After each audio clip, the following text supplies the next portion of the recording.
সত্যি আমার পুত্রের মৃত্যু হয়নি? যে আপনার পুত্রের মৃত্যু না হয়, তবে কাল হবে। বিশ্বে কেই বা অমরত্ব প্রাপ্ত হয় গুরুদ্রোণ, কিন্তু বাস্তবে প্রশ্ন এটি যে আপনার জীবনের সুখ দুঃখ, আশা নিরাশা, জ্ঞান অজ্ঞান সমস্ত কিছুই কি কেবল আপনার পুত্রের সাথে আবদ্ধ? আপনার জীবনের কি অন্য কোনো মূল্য নেই? আপনার জীবনের সমস্ত শক্তি, সমস্ত জ্ঞান কেবল আপনার পুত্রের জন্য? অবশ্যই আমার কারণে সে এই সংসারে এসেছে। সে আমাকে সুখ, সম্মান, ভালোবাসা দিয়েছে। আমার জীবনে তার চেয়ে বেশি গুরুত্বপূর্ণ কেউ নেই। এক পিতা কি তার পুত্রকে অধিক স্নেহ দিতে পারে না? তাহলে বিচার করুন গুরুদ্রোণ, যে পুত্রের প্রতি আপনার এত অধিক ভালোবাসা, তাকে বাস্তবে আপনি কি দিয়েছেন? সম্পত্তি দিয়েছি, সুখ দিয়েছি, রাজ্য দিয়েছি। সংস্কার দিয়েছেন, বিদ্যা দিয়েছেন, ধর্মের জ্ঞান দিয়েছেন গুরুদেব। তাকে কি কিছু এরূপ দিতে পেরেছেন যাতে তার আপনার সুরক্ষার আবশ্যকতাই না হয়?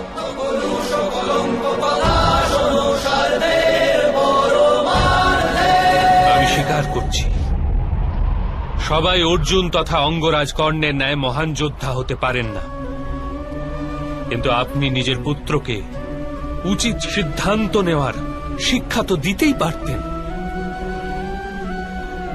যদি আপনি এহেন কার্য করতেন, তবে আজ আপনার পুত্র ধর্মের শত্রু হতো না, আর আপনাকেও অধর্মের পক্ষে থেকে যুদ্ধ করতে হতো না। আমি নিজের পুত্র অশ্বত্থামাকে সর্বসুখ প্রদানের বাসনা রেখেছিলাম বাসুদেব। আমার পুত্র অশ্বত্থামার প্রতি আমার হৃদয়ে প্রেমের কারণে। ভালোবাসা তো উন্নতি ঘটায়, উচিত অনুচিতের জ্ঞান দান করে গুরুদেব। ভালোবাসা থাকলে আপনিও অধর্মে আবদ্ধ হতেন না, আর আপনার পুত্রও অধর্ম থেকে নিষ্কৃতি পেত। বাস্তবে প্রেম নয়, আপনার মনের মোহ। প্রেম আর মোহের মধ্যে কি প্রভেদ রয়েছে আপনি কি কখনো বিচার করেছেন?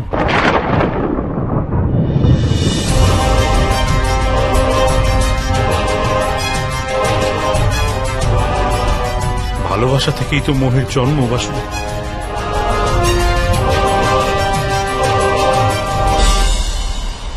না, বাস্তবে যেখানে প্রেম থাকে সেখানে মোহ তো থাকেই না। প্রেমের জন্ম করুণা থেকে হয়, আর মোহের জন্ম অহংকার থেকে। প্রেম বলে আমার পুত্রকে ঈশ্বর সংসারে সমস্ত সুখ দেবেন, আর মোহ বলে আমি নিজের পুত্রকে সংসারের সমস্ত সুখ দেব। প্রেম বলে নিজের পুত্রের জন্য আমার গর্ব হোক, আর মোহ বলে আমার পুত্রের আমাকে নিয়ে গর্ব হোক।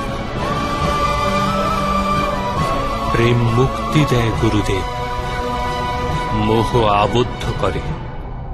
প্রেম তো ধর্ম গুরুদেব, আর মোহ মোহ অধর্ম।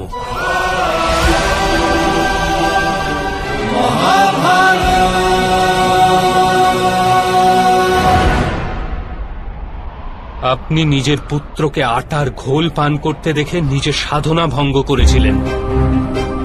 তার পরিবর্তে নিজের পুত্রকে আটার ঘোলেই সন্তোষ প্রাপ্তির শিক্ষা যদি দিতেন, নিজের সাধনা ভঙ্গ করার পরিবর্তে তাকে সংঘর্ষ করে কিছু প্রাপ্তি লাভের শিক্ষা দান করতেন, তাহলে কি আজ আপনার পরিস্থিতি কিছুটা ভিন্ন হতো না?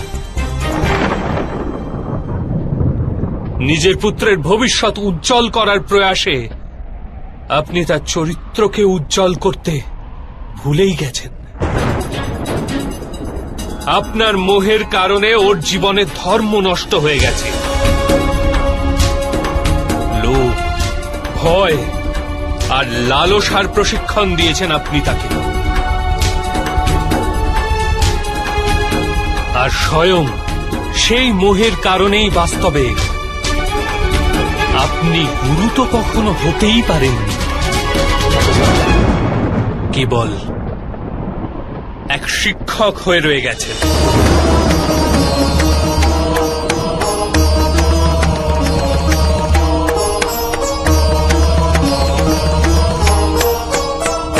এরূপ কেন বলছেন বাসুদেব? আমি তো নিজের সমগ্র জীবনে নিজের সমস্ত শিষ্যকে সম্পূর্ণ নিষ্ঠার সাথে উত্তম করে তোলার প্রচেষ্টা করেছি। গুরু সে হয় যে বিদ্যাকে দান করে থাকে, বিদ্যার ব্যবসা করে না। এই কারণে গুরু নিজের শিষ্যের কাছে দক্ষিণার আশা করেন, মূল্যের নয়। কিন্তু আপনি নিজের অমূল্য জ্ঞানের মূল্য নির্ধারণ করেছেন।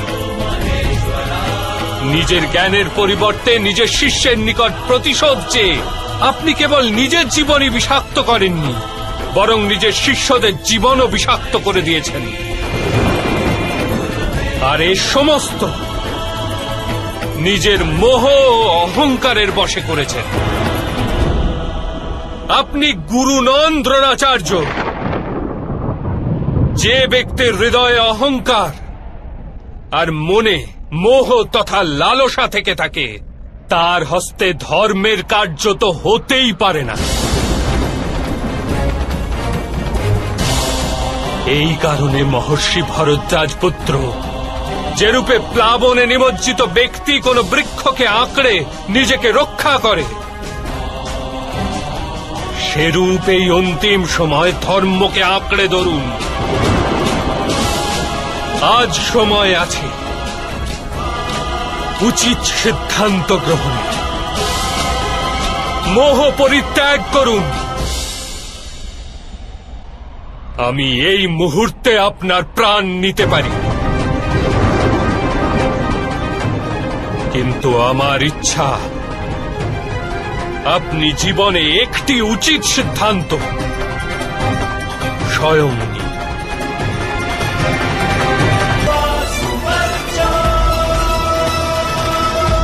আমি স্বীকার করতে প্রস্তুত।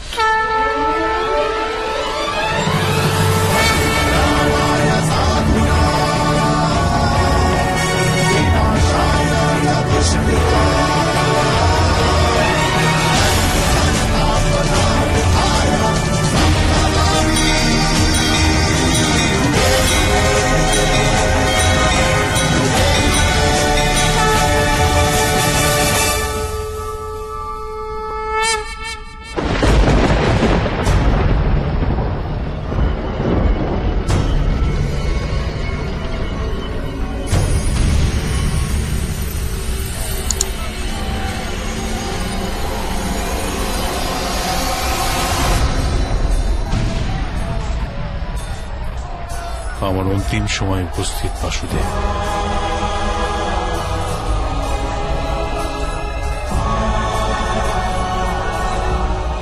আমি আপনাকে অন্তিম প্রণাম করে নিজের প্রাণ ত্যাগ করছি।